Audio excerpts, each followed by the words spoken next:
Hello friends, नमस्कार। मैं हूं मृगेंद्र तिवारी, आपका विजडम वाला में हार्दिक स्वागत करता हूं। फ्रेंड्स, आज हम लोग विटामिन के बारे में पढ़ते हैं। विटामिन, आरआरबी, ग्रुप डी और अन्य जितने भी एग्जाम है, गवर्नमेंट एग्जाम, उन सभी के लिए विटामिन बहुत इंपॉर्टेंट चैप्टर होता है। फ्रेंड्स, 3 या 4 नंबर का जरूर आता है कि सारे एग्जाम पे। यदि हम सबसे पहले विटामिन की बात करते हैं तो विटामिन होता क्या है, किसी भी प्रश्न को पढ़ने के पहले जब तक उसकी गहराई तक नहीं जाते हैं तो कोई मतलब नहीं होता मेरे मित्रों। जैसे विटामिन की बात करते हैं, रासायनिक रूप से ये कार्बनिक यौगिक होते हैं और ये हमारे शरीर को अति आवश्यक होते हैं। हमारे शरीर की उपापचय क्रियाओं के लिए, अन्य रासायनिक क्रियाओं के लिए अति आवश्यक होते हैं। जो कुछ विटामिन ऐसे होते हैं जो हमें शरीर से उत्पन्न होते हैं, शरीर से प्राप्त होते हैं, लेकिन बाकी और जो यूजफुल जो हमारे विटामिन होते हैं फ्रेंड्स, वो उनके लिए हमें आवश्यक भोजन तत्वों से प्राप्त करते हैं। तो वो भोजन शाकाहारी भी हो सकते हैं, मांसाहारी भी हो सकते हैं। दोनों तरह के भोजन से हमें विटामिन प्राप्त होते हैं। अब यहाँ पे हम बात करते हैं विटामिन क्या है। आपके पास में लिखा है कि विटामिन शरीर के लिए आवश्यक पोषक तत्व होते हैं, सूक्ष्म पोषक तत्व, जो कि उपापचय, प्रतिरक्षा और विकास में मदद करते हैं। विटामिन के बारे में बात करते हैं मित्रों, तो विटामिन हमें एनर्जी नहीं देते, बल्कि वो हमारी रासायनिक क्रियाओं को तीव्र बना देते हैं। जैसे हम बात करते हैं विटामिन, 13 तरह के मुख्य विटामिन हैं।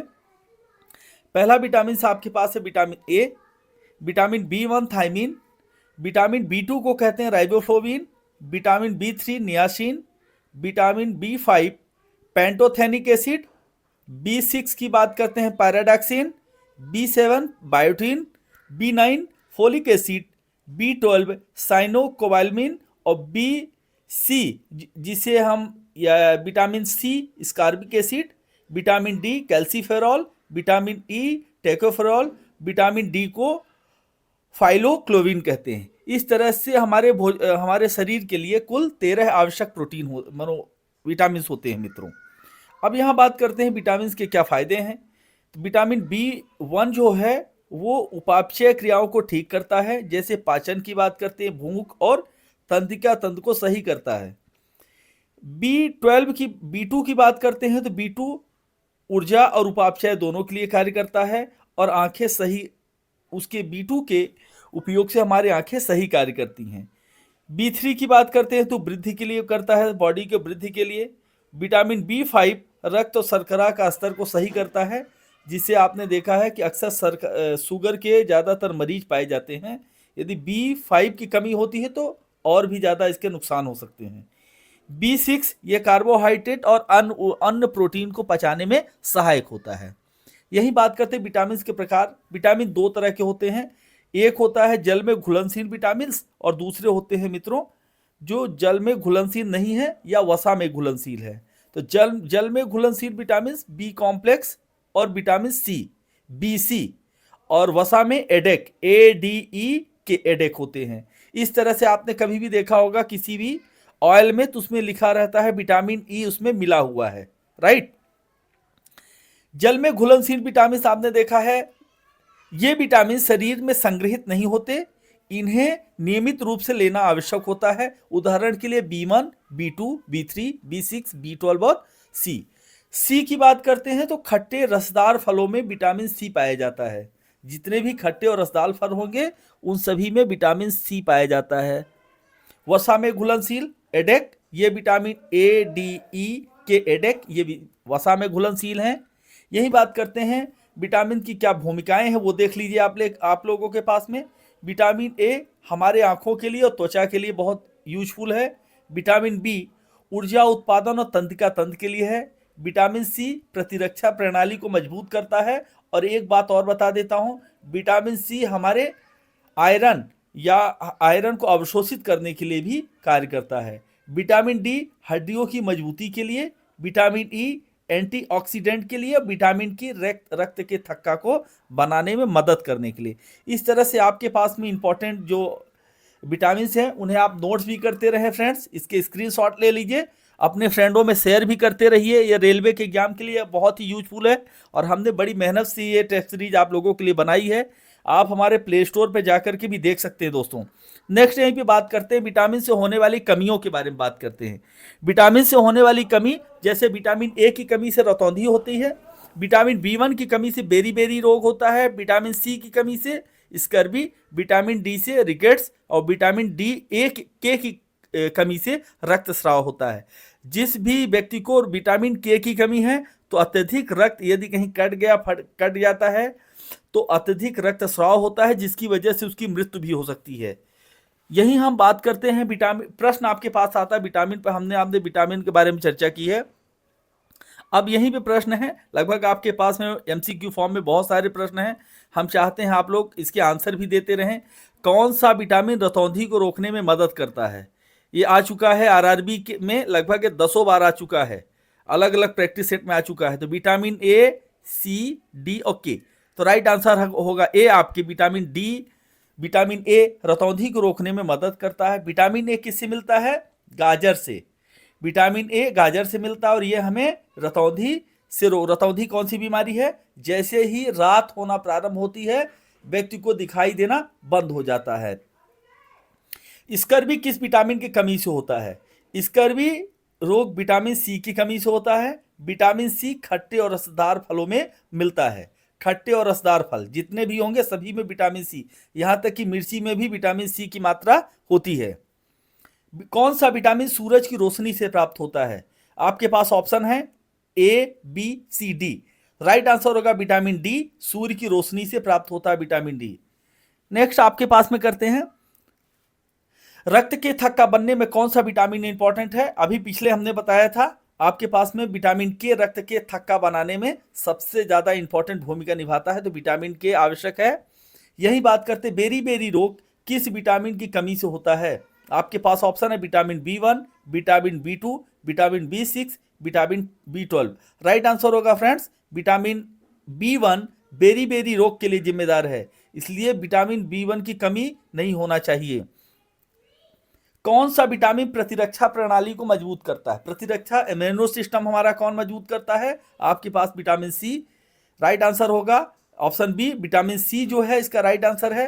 तभी आपने देखा डॉक्टर आपको अक्सर जब भी कभी कोई बीमारी होती है तो मौसमी का जूस पीने की सलाह देता है, क्योंकि उसमें विटामिन सी पाया जाता है। कौन सा विटामिन हड्डियों की मजबूती के लिए आवश्यक है? तो आपके पास ऑप्शन है vitamin C, vitamin D, vitamin K, vitamin बी12। राइट आंसर होगा विटामिन डी। यह हड्डी के मजबूती के लिए है और किसमें पाया जाता है? दूध में पाया जाता है और सूर्य की रोशनी में पाया जाता है। अन्य सब्जियों में भी विटामिन डी की मात्रा होती है। हमारी बॉडी में विटामिन डी अति आवश्यक है फ्रेंड। विटामिन डी की कमी से ऑस्टियोपोलिस हो जाता है, लोगों के जो हड्डियां हैं लचीली हो जाती हैं और कमजोर हो जाती हैं। कौन सा विटामिन एक एंटीऑक्सीडेंट है? कौन सा विटामिन एक एंटीऑक्सीडेंट है? आपके पास ऑप्शन है vitamin A, vitamin C, vitamin E और विटामिन के। यहां पे राइट आंसर है, आप लोग कमेंट भी करते रहे फ्रेंड्स। राइट आंसर होगा विटामिन ई, यह हमारे एंटीऑक्सीडेंट के लिए भी है। और विटामिन ए, विटामिन की ई जो है वो बांझपन को भी दूर करता है। विटामिन ई को ब्यूटी प्रोडक्ट के रूप में यूज किया जाता है, इसीलिए विटामिन ई को ब्यूटी विटामिन के रूप में जाना जाता है। यही बात करते हैं नेक्स्ट, थायमिन किस विटामिन का दूसरा नाम है? आपके पास ऑप्शन है, मैंने पिछले स्टार्टिंग में बता भी दिया है कि थायमिन किसका नाम है? Vitamin B one, vitamin बी2, vitamin B6 और विटामिन बी12। यह राइट आंसर होगा विटामिन बी1 थायमिन का यूज है। नेक्स्ट यही बात करते हैं हम लोग रिकेट्स अच्छा देखा होगा, बच्चे कहीं सूखे हो जाते हैं, सूखे बच्चे, सूखा रोग हो जाता है बच्चों का, अक्सर देखा हो आपने। तो ये किस विटामिन की कमी से है? विटामिन डी की कमी से है।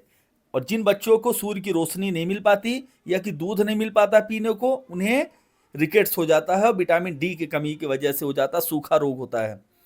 और बड़ों में किसका रोग होता है? वृद्ध अवस्था में ऑस्टियोपोलिस हो जाता है। इसीलिए डॉक्टर अक्सर उन्हें, क्योंकि जैसे जैसे उम्र बढ़ती चली जाती है दूध को पचाने के जो ग्लैंड है वो कम होते चले जाता है, इसलिए डॉक्टर सलाह देता है उन्हें टेबलेट्स खाने के लिए भी देता है। कौन सा विटामिन तंत्रिका तंत्र से संबंधित है, आवश्यक है तंत्रिका तंत्र के लिए? Neuro system. तो vitamin B one, vitamin A, vitamin बी12, विटामिन सी और विटामिन डी। राइट आंसर होगा यहाँ विटामिन बी12 हमारे तंत्रिका तंत्र को मजबूत करता है साथियों। विटामिन बी12 हमारे रक्तता की कमी को भी पूरा करता है। विटामिन B2 का पूरा नाम क्या है मैं बता भी चुका हूं, लेकिन फिर भी आप लोग देख लीजिए। Thiamine, riboflavin, cyanocobalamin, niacin. यह राइट आंसर होगा सी, साइनोकोबाल्मिन। यह राइट आंसर है विटामिन B2, B12 और इसका अक्सर एग्जाम पे आता भी है दोस्तों। यहीं पे एक प्रश्न और आता है कि कौन सा विटामिन होने के साथ साथ भी एसिड है, तो विटामिन B9। यहीं पे विटामिन डी का प्रमुख स्रोत क्या है? दूध, सूरज की रोशनी, मछली, फल। दूध भी इसके राइट आंसर हो सकता है, लेकिन क्योंकि जो ज्यादा करीब होता है हम उसे आंसर मानते हैं, तो यहाँ पे आपके पास सूरज की रोशनी ज्यादा करीब है, क्योंकि सूरज रोशनी से विटामिन डी ज्यादा प्राप्त होता है। तो आपके पास आंसर है विटामिन डी जो है सूरज की रोशनी से प्राप्त होता है। ऑप्शन नंबर बी आता है इसका। यही बात करते हैं विटामिन के की कमी से कौन सा रोग होता है। आपके पास ऑप्शन है एनीमिया, रक्तस्राव, बेरी, स्कर्वी। मैं बार बार इसलिए ऑप्शन रिपीट कर रहा हूं ताकि आपके दिमाग में ये चीज भरता रहे, क्योंकि एग्जाम के समय लास्ट टाइम पे हम कम समय में ज्यादा पढ़ना चाहते हैं, तो इसलिए ऐसे क्वेश्चन आपके लिए बहुत ही यूजफुल होंगे दोस्तों। विटामिन के की कमी से कौन सा रोग होता है? तो आपके पास यहाँ पे रक्तस्राव ये रोग होता है, और विटामिन के की कमी से अत्यधिक रक्त का स्राव हो जाता है, जिससे व्यक्ति की मृत्यु भी हो सकती है। प्रश्न नंबर 15 आता है आपके पास में, गर्भवती महिलाओं के लिए कौन सा विटामिन बहुत ज्यादा इंपॉर्टेंट है? तो आपके पास ऑप्शन है vitamin B9, vitamin C, vitamin D और विटामिन के। राइट आंसर है विटामिन B9। फोलिक एसिड जो आयरन की गोलियां हैं, अक्सर आपने देखा है गर्भवती महिलाओं को आयरन की गोलियां गवर्नमेंट स्वयं बांटती है, फ्री में बांटती है। ऐसे ही फोलिक एसिड की कमी की वजह से उन्हें रक्त की, क्योंकि एक उनके पेट में नया बच्चा पल रहा है, आ रहा है, और उनका बॉडी डेवलप हो रहा है, तो उन्हें रक्त की, ब्लड की बहुत ज़्यादा ज़रूरत होती है। तो B9 की कमी से महिलाओं को कहीं ना कहीं नुकसान हो सकता है। कौन सा विटामिन ऊर्जा उत्पादन में सहायक है? आपके ऑप्शन है vitamin A, vitamin B, vitamin C और डी। तो राइट आंसर होगा बी, विटामिन बी कॉम्प्लेक्स ऊर्जा उत्पादन में सहायक है। इसीलिए आपने देखा है कि जब भी कभी बीमार होता है इंसान, तो डॉक्टर बी कॉम्प्लेक्स की गोलियां अक्सर देता है, और वही मल्टीविटामिन में ज़्यादातर बी कॉम्प्लेक्स में ही होते हैं फ्रेंड्स। यही नेक्स्ट करते हैं, नियासिन किस विटामिन का अन्य नाम है? आपके पास में है B1, B2, B3, B6। Right answer होगा B3। नियासिन का राइट नाम है B6। नेक्स्ट चलते हैं हम लोग, पेलाग्रा किस रोग की कमी से होता है? ऑप्शन आपके पास में है विटामिन ए, B3, B6 और विटामिन सी। राइट आंसर होगा B3 की कमी से पेलाग्रा हो जाता है। नेक्स्ट, रक्त निर्माण के लिए कौन सा विटामिन इंपॉर्टेंट है? अब प्रश्न आता है रक्त बनता कहाँ है? तो रक्त हमारे अस्थि मज्जा में बनता है। तो राइट आंसर रक्त कहाँ बनता है? रक्त अस्थि मज्जा में बनता है। और आपके पास यहाँ पे रक्त निर्माण कहाँ? तो vitamin A, vitamin B12, vitamin D और विटामिन के। तो राइट आंसर होगा विटामिन B12, जो रक्त निर्माण के लिए अति आवश्यक है। विटामिन सी का मुख्य स्रोत क्या है? विटामिन सी मैं अक्सर आपसे 3-4 बार बता चुका हूं। विटामिन सी के लिए खट्टे और रसदार फल होते हैं, इंपॉर्टेंट है। आप लोग देख लीजिए कौन से हैं इसमें, खट्टे फल, क्योंकि विटामिन सी को गर्म करने के बाद वह नष्ट हो जाता है। इसलिए जिस भी फल को खाना है, यदि आपको विटामिन सी की जरूरत है, तो आप खट्टे फल और सीधे सीधे खाइए, उसे गर्म करके पका के बिल्कुल मत खाइए। तो फ्रेंड्स, ये हमारा प्रैक्टिस सेट रहा। हम चाहते हैं आप लोग हमारे चैनल को सब्सक्राइब करें, शेयर करें, और आप लोगों के एग्जाम के लिए बहुत यूजफुल है। यह रेलवे ग्रुप डी और SSC अन्य एग्जाम के लिए बहुत ही यूजफुल है। Thank you friends. जय हिंद, जय भारत।